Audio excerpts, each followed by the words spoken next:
கர்த்தருக்கு ஸ்தோத்திரம். இன்றைய தினதீப வசனம் ரோமர் 12:14. உங்களை துன்பப்படுத்துகிறவர்களை ஆசீர்வதியுங்கள், ஆசீர்வதிக்க வேண்டியதே என்று சபியாதிருங்கள். இது நம் அன்றாட வாழ்க்கையில் கடைபிடிப்பது என்பது மிகவும் கடினம். உலக மனிதர்களுக்கு மட்டுமல்ல, சபை விசுவாசிகளுக்கும் கடினமான ஒன்று என்றாலும் அவ்வாறு செய்ய வேண்டும் என்பது நமக்கு கட்டளையாக கொடுக்கப்பட்டு இருக்கிறது.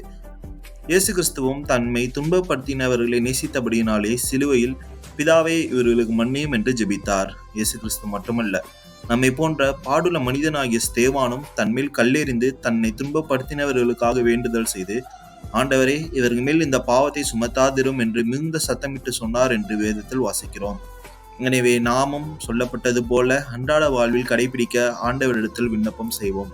1 பேதுரு 3:9. தீமைக்கு தீமையும் உதாசனத்துக்கு உதாசனத்தையும் சரிகட்டாமல் அதற்கு பதிலாக நீங்கள் ஆசீர்வாதத்தை சுதந்தரித்துக் கொள்ளும்படி அழைக்கப்பட்டு இருக்கிறவர்கள் என்று அறிந்து ஆசீர்வதியுங்கள். அல்லேலூயா.